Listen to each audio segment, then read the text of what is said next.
जय जगद्गुरु श्रीमंत हंकर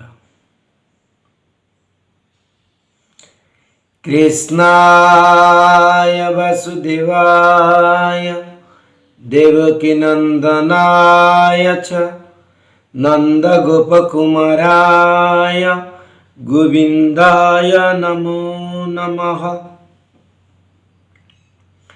नमः पंकजनाभाय नमः पंकजमालिने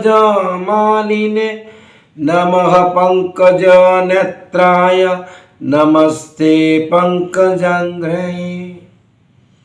वसुदेवसुतं कृष्णं कंसचाणूरमर्दनं देवकी हृदयानन्दं च कृष्ण वन्दे जगद्गुरुं हरिराम।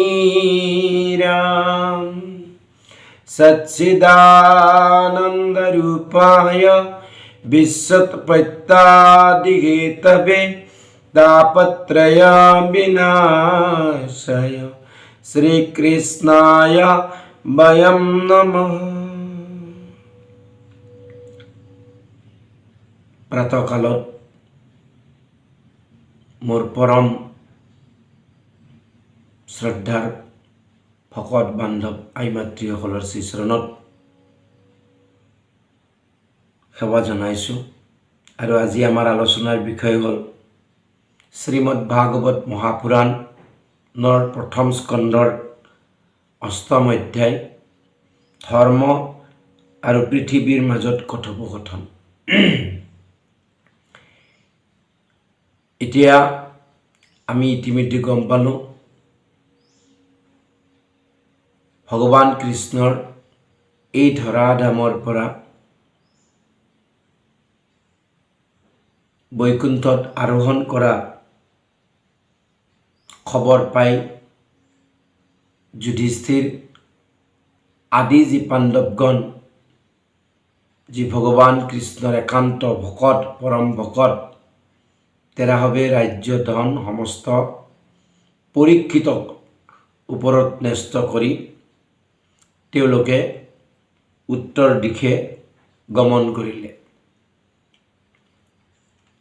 আৰু তাৰপিছত আমি গম পালোঁ যে ভগৱান কৃষ্ণ পদপংকজ হৃদয়ত ধৰি ঈশ্বৰ কৃষ্ণকে স্মৰণ কৰি দ্ৰৌপদী আৰু কুন্তি ইতিমধ্যে দেহ ত্যাগ কৰিলে।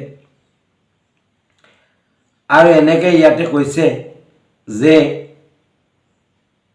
সংস্কৃত ভাগৱতৰ 12, 13, 14 আৰু 15 অধ্যায় সমাপ্ত হ'ল। তৎপশ্চাৎ ধৰ্ম আৰু পৃথিৱীৰ কথোপকথন আৰম্ভ হৈছে।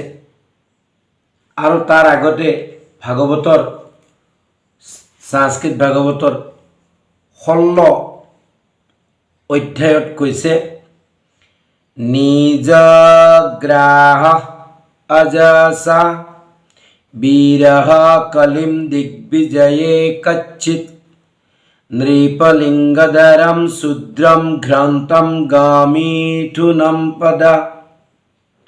এইটো 4 নম্বৰ শ্লোক। আৰু এই 4 নম্বৰ শ্লোকত কৈছে যে মহাবীৰ যি পৰীক্ষিত তেওঁ গো আৰু ধেনু এই দুটাক যদি কোনোবাই পদাঘাত কৰা যে ৰাজ বেশধাৰী যি ক্ষুদ্ৰ কলিক দিগ্বিজয় কালত নিগ্ৰহিত কৰিছিল। এই কথাখিনি জানিব বিচাৰিছে। শৌনকে তেতিয়া সুধিছে যে কস্য হেত নিজগ্ৰাহকালীন দিগ্বিজয়ে নৃপঃ নৃদেব চিন্নধৃক শূদ্রঃ ক असौ গাং যঃ পদা অহন তৎকথ্যতাম মহাভাগ যদি বিষ্ণু কথাশ্রয়ম অথবৈশ্য পদম্ভোজম করন্দলীঘম শতম কিম মনোই সদালাপৈ आयुषोस्जत असद्दयः। এই 5 নম্বৰ আৰু 6 নম্বৰ শ্লোকত শৌনকে সুতক সুধিছে যে মহাৰাজ পৰীক্ষিতে দিগ্বিজয় কালত যি কলিক নিগ্ৰহিত কেনেকৈ কৰিলে, যিহেতু সি পাপিষ্ঠ আছিল, কলি গো শৰীৰত পদাঘাত কৰি আছিল আৰু ৰাজ বেশধাৰী হৈ যদিও অত্যন্ত ঘৃণিত ক্ষুদ্ৰ আছিল, গতিকে তাক মাৰি কিয় নেপালিলে, তাক মাৰিব লাগিছিল।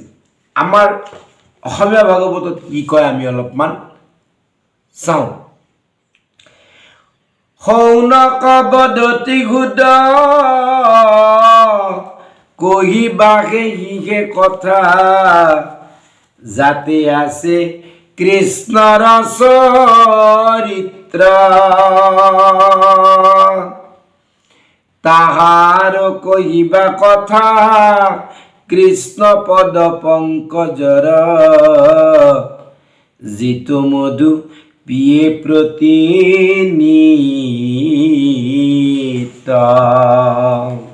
প্ৰশ্ন কৰিছে যে সেই সুত আমাক সেই কথাই ক'বা য'ত কৃষ্ণৰ চৰিত্ৰ আছে। কিয় আমি আগত পাই আহিছোঁ বোলে যিটো বাক্যে নাই মাধৱৰ গুণনাম, যিটো কথাত ভগৱানৰ চৰিত্ৰ নাই, ভগৱানৰ গুঞ্জক নাই, সেইটো কি বোলে উচ্ছিষ্ট গৰ্তৰ সমান, সেয়া কি বোলে চোৱা পাতনিৰ লেখীয়া।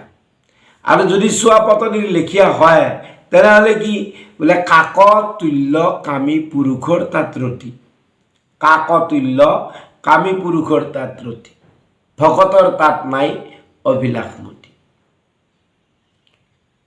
চোৱা পাতনি কি বোলে কাউৰীৰ কাৰণে ক্ৰীড়া ক্ষেত্ৰ, আৰু য'ত কৃষ্ণ যজ্ঞুণ নাই, কৃষ্ণৰ কথা নাই, চৰিত্ৰ নাই, সেই কথাত কাৰ বোলে কাউৰী হেন কামী যিসকল পুৰুষ তেওঁলোকৰে সেই কথাত আনন্দ পায়, ক্ৰীড়া ক্ষেত্ৰ সেইখিনি। সেইকাৰণে শৌনকে কৈছে আমাক সেই কথা ক'বা য'ত কৃষ্ণ চৰিত্ৰ আছে। আৰু কাৰ বিষয়ে ক'বা বোলে যি সদা নিত্য কি কৰে কৃষ্ণ পদ পংকজৰ মধু পান কৰে। কোন সেইজন বোলে বিষ্ণু ভকত। বিষ্ণু ভকতে কি কৰে বোলে ভকতৰ সদায় কৃষ্ণ পদ পংকজ মধুপান কৰে বিষ্ণু ভকতে। আর অসন্তয়ালাপ ব্যর্থ আয়ুক্ষয় করে মাত্র, তোমাক মানিল এহি জানি, তুমি মহাভাগবত কৃষ্ণ কথায় অমৃতক, পিয়ায় আমাক মহামানি।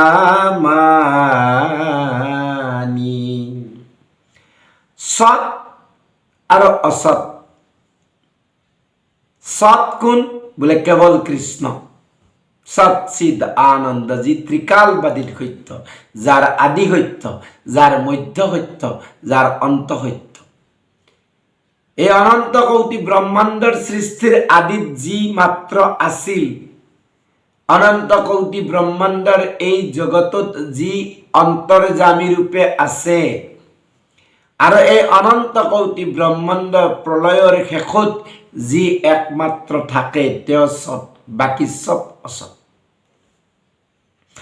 আৰু তেওঁ সম্পৰ্কে কোৱা কথাখিনিহে সৎ।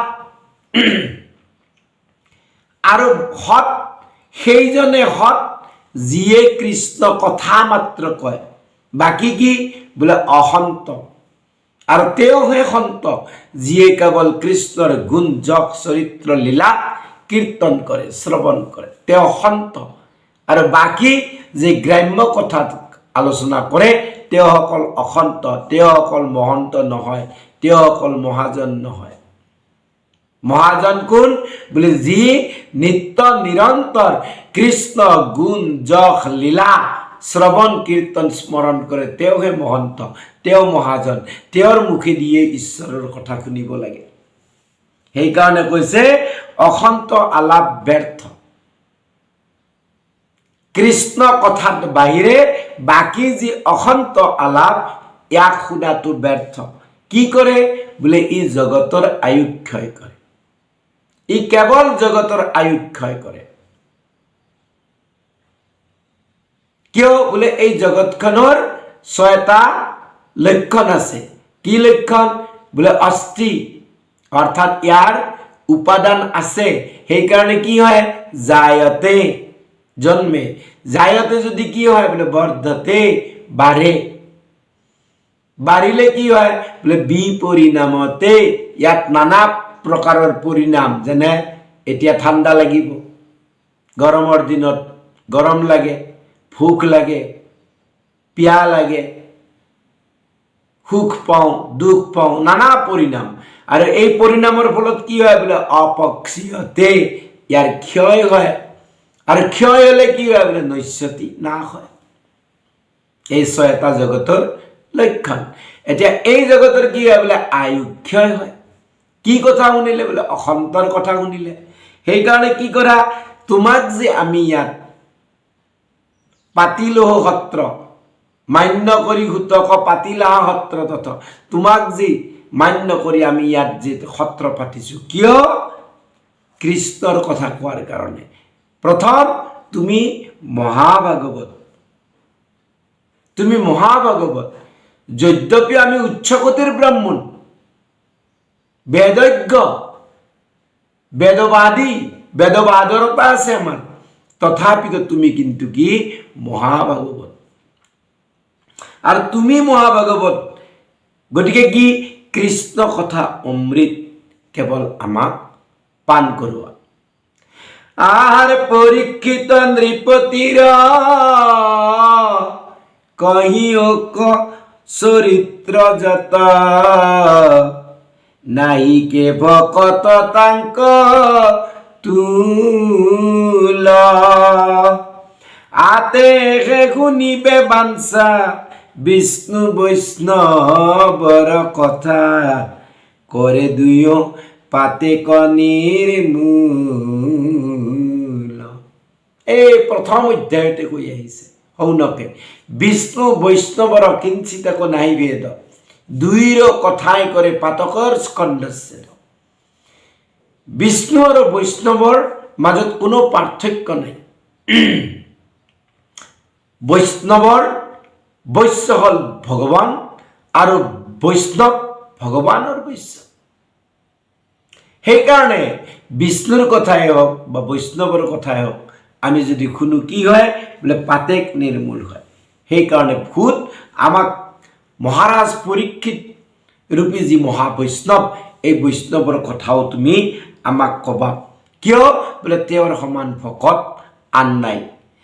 হিত পৰীক্ষিত নৃপ জিনিলন্ত জন্মদীপ, একলে কৰিয়া মহাগ বান্ধিলন্ত ধৰ্ম হেতু, মহাৰাজা কিবা হেতু কৰিলন্ত কলিক নিগ্ৰহ।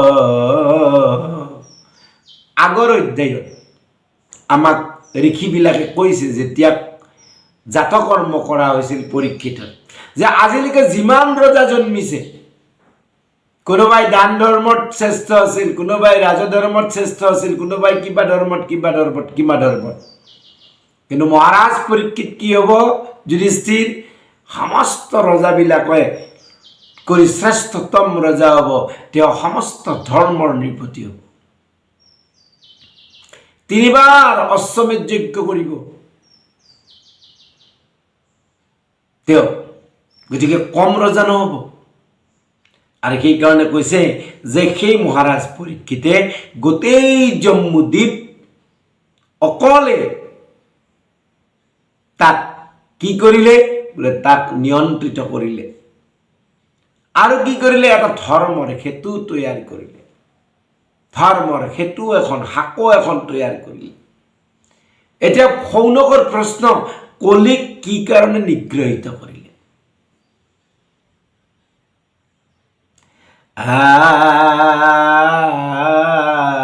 আর হুয়া মহাখিস্ত শান্ত হে কিবা হেতু তেজিলন্ত তরুণ কালতে প্রাণ তথা পাইলা রাজা যেন গতি কহিওক মহামতি আমাতে মস্তে তান কথা। প্রথম অধ্যায়টো একেই প্রশ্ন কৰিছে সৌনকে যে মহাৰাজ পৰীক্ষিতে তৰুণ কালতে তেওঁৰ মৃত্যু কিয় হল, প্ৰাণ কিয় গল, ইমান শান্ত, ইমান খ্ৰীষ্ট, ইমান ধীৰ স্থিৰ গুৰু গম্ভীৰ ৰজা, তথাপিতো তৰুণ কালতে কিয় প্ৰাণ ত্যাগ কৰিবলগীয়া হল? আৰু প্ৰাণ ত্যাগ কৰাৰ পিছত তেওঁ কেনেকুৱা গতি পালে, এই বিষয়েও আমাক কোৱা। সুধ। আৰ কহিবা কলৈলা তথা শুনিও নক কথা অভিমন্যু পুত্ৰৰ চৰিত্ৰ উত্তৰৰ জীৱদন্যা ইৰাৱতী নামে কন্যা বিবাহ কৰিলা পৰীক্ষিত। পৰীক্ষিতে ইৰাবতী নামৰ কন্যা এগৰাকীক বিবাহ কৰিলে, কৰি জন্মে জয় আদি কৰি 4জন পুত্ৰ জন্মে, 3বাৰ অশ্বমেধ যজ্ঞ কৰিলে। আৰু যাৰ যজ্ঞত সকলো দেৱতাবিলাক আহি পৰম আনন্দে তুষ্ট হৈ যজ্ঞৰ ভাগ লৈছিল। কিন্তু কি আৰ কৃষ্ণৰ চৰণে চিত্ত নামেহে মুখত গীত সদায়ে নচাৰে হৰি ৰখে। পৰীক্ষিত আৰ সন্তৰ সংগতি তিনি বৰাইভ কতি প্ৰীতি জগত ব্যাপিলে যাৰ যখে। কিন্তু পৰীক্ষিতে কি কৰে? যদ্যপি 3বাৰ যজ্ঞ আৰাধ কৰিলে, অশ্বমেধ যজ্ঞ, সমস্ত দেৱতাবিলাক তুষ্ট হৈ পৰীক্ষিতৰ যজ্ঞত আহি ভিন্ন ভিন্ন ভাগ ললে, কিন্তু পৰীক্ষিতে কি বোলে তেওঁৰ মন, তেওঁৰ বুদ্ধি, তেওঁৰ চিত্ত ক'ত? কৃষ্ণ পদপঙ্কজ। মুখত কি বোলে? কৃষ্ণৰ গুণনাম কেৱল। আৰু সেইকাৰণে কি হল বোলে? সন্তৰ সংগত তেওঁ ভগৱান কৃষ্ণৰ প্ৰতি ভকতি দিনে দিনে বৃদ্ধি কৰিলে। আৰু সেইকাৰণে কি হল বোলে? তেওঁৰ যশ গোটেই জগতত ব্যাপি পৰিল। আর পুত্রবতে পালি প্রজা এহি মতে মহারাজা আশা যেবে হস্তিনাপুর প্রবেখিল ঘোরা কলি হে ঘেন শুনি মহাবলী ধনুহর ধরিলা ক্রোধ। পুত্ৰবত প্ৰজা পালি আছে, কিন্তু এনেতে তেওঁ গম পালে যে হস্তিনাপুৰত ঘোৰ কলিৰ প্ৰৱেশ ঘটিছে। গতিকে তেওঁ ধনুহৰ হাতত লৈ কি হল? মৃগেন্দ্ৰৰ পৰাক্ৰম শ্যাম চাৰু তুৰংগম জুৰিৰথে চৰিলন্ত তাতে, আৰু নানা বাদ্য আদি লৈ হয় হস্তি লৈ তেওঁ অন্তঃপুৰৰ পৰা, ৰাজভৱনৰ পৰা প্ৰয়াণ কৰিলে। বৰিল যতেক নিপ জিনিলন্ত জম্মুদ্বীপ লৈলা হবে হাতী কৰ ভাৰ। গোটেই জম্মুদ্বীপৰ ৰজাবিলাকে তেওঁক কৰ ভাৰ দিলে। অৰ্জুনৰ কৃষ্ণ অৰ্জুনৰ কীৰ্তি গাঁৱে শুনে বাঢ়ে নীতি দেন ততাক বস্ত্ৰ অলংকাৰ। আৰু চাৰিওফালে জম্মুদ্বীপত কেৱল কৃষ্ণ আৰু অৰ্জুনৰ কীৰ্তি গুণানুকীৰ্তন চলি আছে। কি কৰে? হুয়া দেৱতাৰো দেৱ, পাণ্ডৱক কৰা খেব সুহৃদ সাৰথি গুয়া সখী যিহেতু ভগৱন্ত কৃষ্ণই পাণ্ডৱৰ সাৰথি হৈছিল কত বিৰাসন কৰে হাতত খৰ্গ ধৰি নিদ্ৰা এৰি থাকা দিন ৰাতি ভগৱানে আর কৃষ্ণর বর্ণামে যখ বাড়ি যায় প্রেম রখ পুলকে হরির জুড়ে নির নাহিরতি বিষয়ত কৃষ্ণ পদ পঙ্কজত করন্ত ভকতি মহাবীর কেবল কৃষ্ণর গুণান কীর্তন প্রেম বাড়ি যায় শরীর পুলকিত হয় হৃদয় চিত্ত গদগদ হয় বিষয়ত রতি তিল মানো নাই কেবল কৃষ্ণ পদপঙ্কজত ভকতি হব আর নহব গোটেই পূর্বপুরুষসকলে কৃষ্ণৰ পদপঙ্কজ সেৱা কৰিয়ে নিজৰ জীৱন আহুতি দিলে গতিকে যাৰ বীৰ্যতে কৃষ্ণ ভকতৰ গুণ আছে গতিকে তেওঁ কেনেকে বেলেগ অন্যত্ৰ হ'ব পাৰে শুনিয়া শৌনক পাছে একভৰি মাত্ৰ আছে বৃক্ষৰূপী ধৰ্ম মহাভাগ এই মাৰে কলি দণ্ডলয়া অনন্তৰে পাইলা গয়া ধেনুৰূপী পৃথিবীক লাগ যেতিয়া শৌনকে শুনিলে যে বৃক্ষৰূপী ধৰ্মৰ মহাভাগৰ মাত্ৰ এখন ভৰি আছে কলিয়ে কি কৰিছে দণ্ড লৈ ধেনুৰূপী পৃথিৱীক দণ্ডিত কৰি আছে মনত পৰম দুখ লোতকে তিতিল মুখ দেখি ধর্মে পুষন্ত ভূমিকা এ কিহ কমনত ক্লেশ ভৈলা হাবি বর্ণ বেশ করিয় ক্ৰন্দন দেৱী কি মনত পৰম দুখিত হয় চকু পানীৰে সমস্ত শৰীৰ তিতি আছে আৰু ধৰ্মই পৃথিৱীক সুধিছে হে দেৱী কি কাৰণে তুমি মনত ইমান ক্লেশ কৰা শোক কৰা দুখ কৰা কিয় তোমাৰ বৰ্ণ শৰীৰৰ বৰ্ণ একেবাৰে বিবৰ্ণ হৈ গৈছে বেগ কি কাৰণে তুমি কান্দি আছা ধৰ্মই সুধিছে একে ভরি ফুরা ভ্রমি মুখে লাগি কান্দা তুমি খেদ করা কিবাই আপোনাক ক্ষুদ্র হবে হইবে রাজা পিরিবে নাথ প্রজা মিলিবে ক লোকত বিপাক হে ধর্ম তুমি মোৰ কাৰণে কিয় দুখ কৰিছা তুমি দেখো এখন ভৰিৰে ঘূৰি আছা ক্ষুদ্ৰ ৰজা হ'ব পৃথিৱীত প্ৰজাবিলাক অনাথ হ'ব আৰ হে মাও বসুমতী ঈশ্বৰ কৃষ্ণক প্ৰতি কিবা অনুহস কৰা তুমি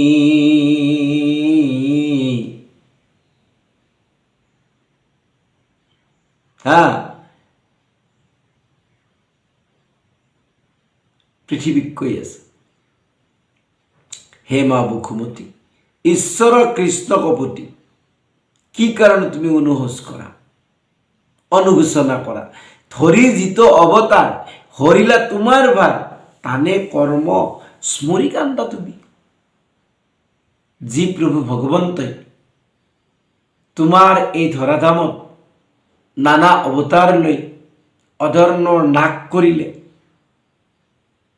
তেওঁৰ কৰ্ম স্মৰণ কৰি কান্দা কিয় যাহাৰ চৰিত্ৰছয়া মুকুতিক বিৰম্বয় হেন কৃষ্ণ ভৈল বঞ্চিত হরির বিরহে ভূমি ভৈলা ক্ষীণ দেখা তুমি কিবা তাতে সুস্থ নাহি চিত্ত।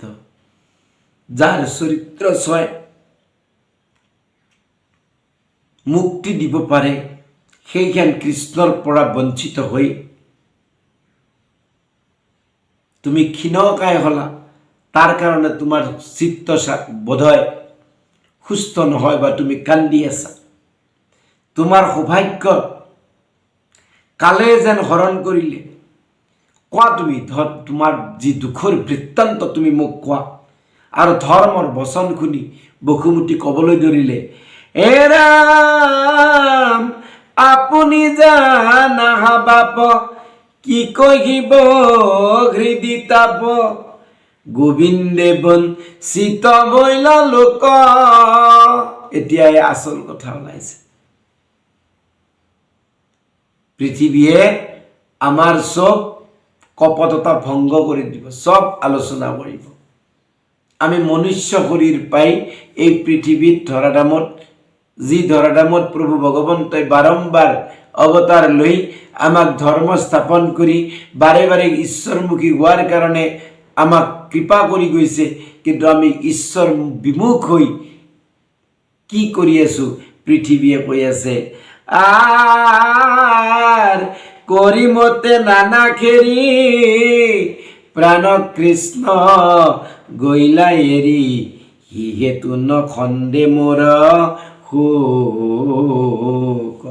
হে ধর্ম বাপ, তুমি তো নিজে জানা কি বোলে পৃথিবীর লোক সমস্ত প্রভু ভগবন্তর পৰা বঞ্চিত হল। সেয়ে মোৰ হৃদয়ত তাপ। নানা ক্ৰীড়া কৰি মোৰ ওপৰত প্ৰাণ কৃষ্ণ তেওঁ ইয়াৰ পৰা গুচি গ'ল, আৰু সেইকাৰণে মোৰ মনৰ যি দুখ শোক তাপ কেতিয়াও নুগুছে। ধৰ্ম আৰু পৃথিৱীৰ ধৰ্মৰ প্ৰথম প্ৰশ্ন পৃথিৱীক সুধি আছে, কি কাৰণে তোমাৰ মনত দুখ, কি কাৰণে তোমাৰ বিৱৰণ বেগ, কিয় তুমি মনত ক্লেশ পাই আছা, কি কাৰণে তুমি কান্দি আছা, এখন ভৰি দি তুমি কিয় ঘূৰি আছা? একে ভৰি ফুৰা ভ্ৰমি। ধৰ্মকাকো কৈছে কি বোলে মোকে লাগি কান্দা তুমি, খেদ কৰা কিব আপোনাক, কি কাৰণে? গতিকে সমস্তখিনি কৈ আছে, কৈছে ব্ৰহ্মাদি দেৱলোক কৰে তপস্যা সন্তোষ আমাক কটাক্ষে লক্ষ্মী মাৱে হেন লক্ষ্মী খবেৰী হুয়া চৰণৰ চেৰি নিতান্তে পূজন্ত যাৰ পাৱে। ব্ৰহ্মা মহাদেৱ সমস্ত দেৱতা আনকি লক্ষ্মী মায়েও দাসী হৈ যি ভগৱন্তৰ সদায় সেৱাৰত হৈ আছে। অৰুণ পংকজ পাৱ পৰশে উল্লখে গাৱ মুখ্যতয় ঠিক মিলে সুখ হেন কৃষ্ণ বন্ধু মোক গইলা তেজি নিজ লোক কি কহিব বিৰহৰ দুখ। ধৰ্মৰ আগত কৈ আছে অৰুণ পংকজ যাক স্পৰ্শ মাত্ৰকে শৰীৰত উল্লাসিত হয়, যাৰ চৰণ সেৱা মাত্ৰকে মুখ্যত কৰিও অধিক সুখ প্ৰাপ্তি হয়, সেৱা সুখ। সেই জ্ঞান কৃষ্ণ বন্ধু এই লোক এৰি গ'ল। গতিকে তেওঁৰ বিচ্ছেদত মোৰ যি বিৰহ বেদনা তাক মই তোমাৰ আগত কি কম? যৱ পদ্ম যৱ বজ্ৰ ধ্বজ অংকুশ সমস্ত অলংকৃত হৈ আছে স্বৰ্গতো, কিন্তু কি মোৰ খ্যাতি হ'ল, কিন্তু মই কি হলো মই অতি মই কৃতকৃত্য হৈছোঁ, কিন্তু কি হৈছে ৰোমাঞ্চিত হবে গাৱ বাঢ়ি গইল গৰ্ব ভাৱ প্ৰভু তল ভিয়া মহামান নহহিলা অহংকাৰ কৰি মোক পৰিহাৰ ভৈলন্তবান ধবয়ন্তৰ দান। অনেক দুৰ্জন ৰজাই এতিয়া কি কৰিছে বোলে মহন্তবিলাকক প্ৰজাবিলাকক অপমান কৰিছে, উৎপীড়ন, মহন্তবিলাকক অপকাৰ কৰি আছে। অসংখ্যাত অক্ষয়নী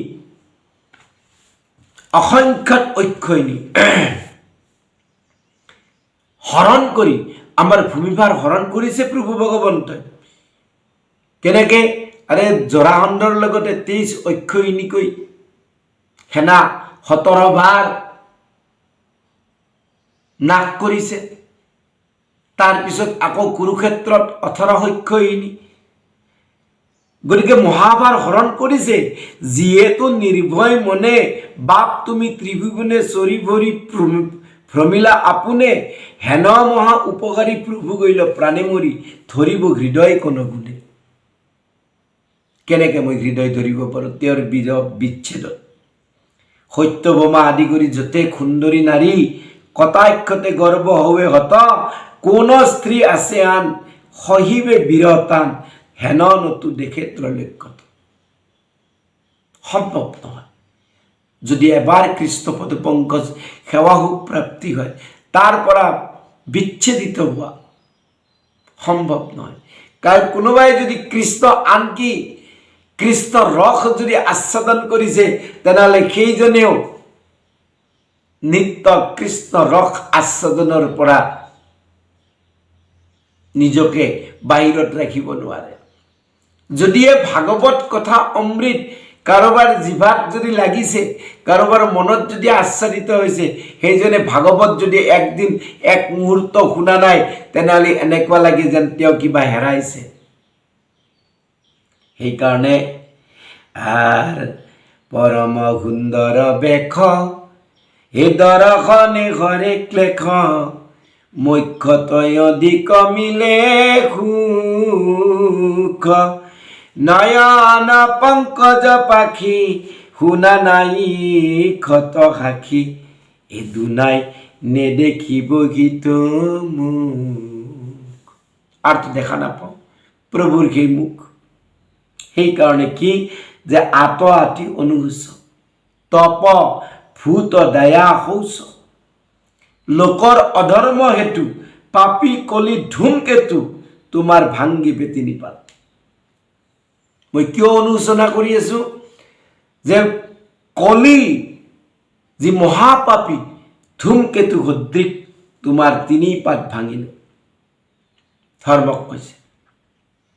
আৰু সেইকাৰণে তপ ভূত দয়া শৌচ সমস্ত কৰিলে উচ্চাৰ। আৰু এই বুলি কি কৰিলে? তোমাৰ কথা চিন্তাই কোনোমতে বৰ্তি বা সম্প্ৰতি তুমি কেনেকৈ থাকিবা? মাত্ৰ এখন ভৰি বাকী আছে তোমাৰ। মই এই কথা ভাবিয়ে ভগৱান কৃষ্ণক মাতি মাতি স্মৰণ কৰি কৰি কান্দি আছো। মই এই পৃথিৱীৰ ধৰাধামৰ কি হ'ব? এই জীৱবিলাকৰ কি গতি হ'ব?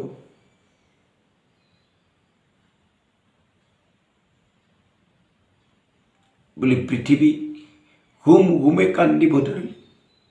আৰু পৃথিৱীৰ কান্দানত ধৰ্মৰ হৃদয় দুখী তেওঁ লগতে বিলাপ কৰিব ধৰিলে। কেনেকে? কৃষ্ণ গুণ ঘুমৰি কান্দি কান্দি দুয়ো তাতেই তেওঁলোকে থাকিল উপায়হীন। ভগৱান গ'ল ধৰ্মৰ পৰা বৈকুণ্ঠ। আজি ধৰ্মৰ এই অৱস্থা, আজি পৃথিৱীৰ এই অৱস্থা। আজি চাওক আমাৰ ভাৰতবৰ্ষত ভগৱান কৃষ্ণৰ বৈকুণ্ঠ প্ৰয়াণৰ পিছৰ পৰাই এই ভাৰতবৰ্ষখনত কিমান যে কোনে কিমান ধৰ্মৰ ইয়াত আদান প্ৰদান কৰি আছে। বেদৰ সাৰ ধৰ্ম যি সেই কৰবাত থাকিল নানান ধৰ্ম পৰিণাম স্বৰূপে চাওক মাৰ কাট প্ৰবঞ্চনা চলনা নগ্নতা ধৰ্ষণ নানা যিবিলাক ৰাজসিক আৰু তামসিক গুণৰ কাৰ্য সেই কৰ্মই গোটেই ভাৰতবৰ্ষ আজি চানি ধৰিছে আখৰিক ৰাজসিক আৰু তামসিক মানে আখৰিক আজি যদি কোনোবাই ধৰ্ম দান দিব খোজে পইচাৰ বিনিময়ত টকাৰ বিনিময়ত গতিকে সব মানুহ কি হ'ল জড়মুখী হৈছে ঈশ্বৰমুখী কোন নোহোৱাকে নাই আছে ভাৰতত কোনোবা দুজন বা তিনিজন বা চাৰিজন বা পাঁচজন বা 10 জন কৌটিৰ ভিতৰত এজন প্ৰভু ভগৱন্তৰ একান্ত ভকত আছে আৰু সেইকাৰণে ভাৰতবৰ্ষত পৃথিৱীৰ ভিতৰত এতিয়াও বহুতখিনি শান্তি বিৰাজিত হৈ আছে আজি আমি ইয়াতে সমাপ্ত কৰিম যেটো উপদেশ আছে সেইটো অহাকালিৰ খণ্ডত ভাল ধৰণে আমি আলোচনা কৰিব লাগিব অপৰাধ বিনাশন তুজু নামে নাৰায়ণ জানি নামে পখিলো শৰণে আনগতি নাহিকে মৰণে অপৰাধ ক্ষমা কৰি তুমি দয়াশীল হৰি মোক ৰক্ষা কৰি চৰণে কৃপাৰ সাগৰ দৈৱকী নন্দন প্ৰিয় মনস্কাম ভকতৰ সংগ সদানুগোচক মুখে জয় জগতগুৰু শ্ৰীমন্ত শংকৰ